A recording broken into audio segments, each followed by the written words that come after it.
इस लेक्चर में हम Werner theory of coordination compound के बारे में पढ़ेंगे। तो जो सबसे पहला पॉइंट है इस थ्योरी का, इस थ्योरी को सर अल्फ्रेड वर्नर जी ने दिया था और इन्हीं के नाम पर वर्नर थ्योरी को रखा गया।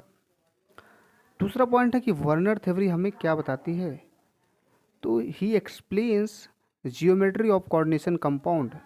तो कोऑर्डिनेशन कंपाउंड की जियोमेट्री को एक्सप्लेन करने के लिए जिस थ्योरी को दिया गया उसको हम बोलते हैं वर्नर थ्योरी। तो जियोमेट्री ऑफ कोऑर्डिनेशन कंपाउंड्स को एक्सप्लेन करती है। अब यह थ्योरी हमें क्या बताती है,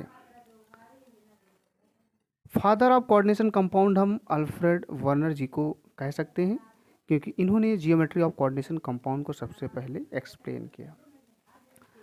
अब यह थ्योरी हमें क्या बताती है, इस थ्योरी के अकॉर्डिंग जो कोऑर्डिनेशन कंपाउंड होता है उसमें दो प्रकार की वैलेंसी पाई जाती हैं।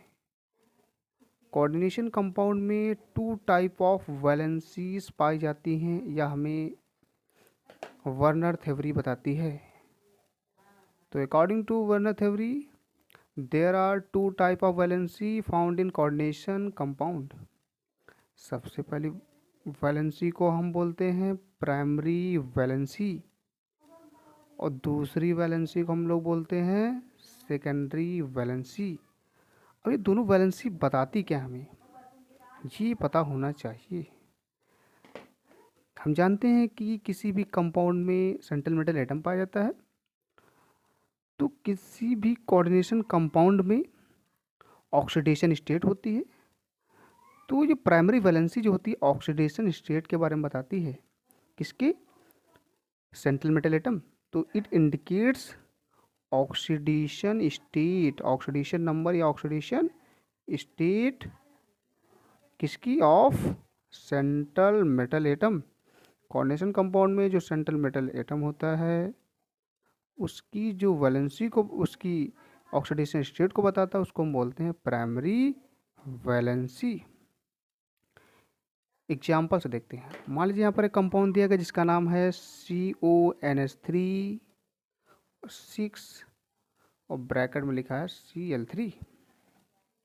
अगर हम इसकी ऑक्सीडेशन स्टेट निकालें, कंपाउंड को ब्रेक डाउन करते हैं सबसे पहले, तो यहाँ पर लिखा है Cl3, तो Cl3 हम लिख देंगे और इस तरफ कंपाउंड लिखा है CONH3 और 6 लिखा है। तो इस हम जानते हैं कि क्लोरीन पर -1 चार्ज होता है और N2 का 3 तो हो जाएगा -3। इसके अपोजिट चार्ज इसके ऊपर लग जाता है, तो यहाँ पर X हो जाएगा। अमोनिया के ऊपर 0 चार्ज होता है, N2 का 6 लिखा है तो इक्वल टू हो जाएगा +3, तो X इक्वल टू आ जाएगा +3। तो यहाँ पर जो ऑक्सीडेशन स्टेट निकली है कोबाल्ट की वो है +3। तो सेंट्रल मेटल एटम कोबाल्ट है, तो जो ऑक्सीडेशन स्टेट बता रहे हैं इसी को हम बोलते हैं प्राइमरी वैलेंसी कहते हैं। अब सेकेंडरी वैलेंसी में क्या बताती है, सेकेंडरी वैलेंसी जो होती है कोऑर्डिनेशन नंबर के बारे में बताती है, कि जो कोऑर्डिनेशन नंबर किसी भी कोऑर्डिनेशन कंपाउंड में जो कोऑर्डिनेशन नंबर होता है उसको जो बताता है वो है सेकेंडरी वैलेंसी। तो इट इंडिकेट्स और it explains the coordination number of coordination compound. अब कोऑर्डिनेशन नंबर क्या होता है, कोऑर्डिनेशन नंबर, मान लीजिए कोऑर्डिनेशन कंपाउंड है तो इसमें आपको नंबर दिख रहा है लिगेंड का, कितना है, 6 है। इसी नंबर को क्या बोलते हैं हम लोग, कोऑर्डिनेशन नंबर बोलते हैं। तो जो सेकेंडरी वैलेंसी होती है हमें क्या बताती है, it explains coordination number of coordination compound. तो ये इसका हो गया। अगर हम एक एग्जांपल लें, तो कोई भी कंपाउंड होता है उसमें रिएक्शन होती है और उससे कोऑर्डिनेशन कंपाउंड बन सकता है। मान लीजिए हमने यहाँ पर सॉल्ट लिया है और उसकी रिएक्शन हमने क्या कर दी, अमोनिया से रिएक्शन करा दी। इस रिएक्शन को कराने पर हमें कंपाउंड बनता है जो कि है कोऑर्डिनेशन कंपाउंड।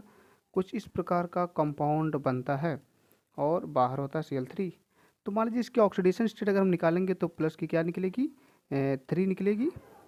तो 3 निकली है, प्राइमरी वैलेंसी बताती है, और जो नंबर आपको 6 दिख रहा ये सेकेंडरी वैलेंसी बताएगी। तो प्राइमरी वैलेंसी जो होती है oxidation state of central metal atom के बारे में बताती है, जबकि सेकेंडरी वैलेंसी जो होती है वह लिगेंड के नंबर के बारे में बताती है जो कि यहाँ पर 6 है। तो this is a Werner theory of coordination compound.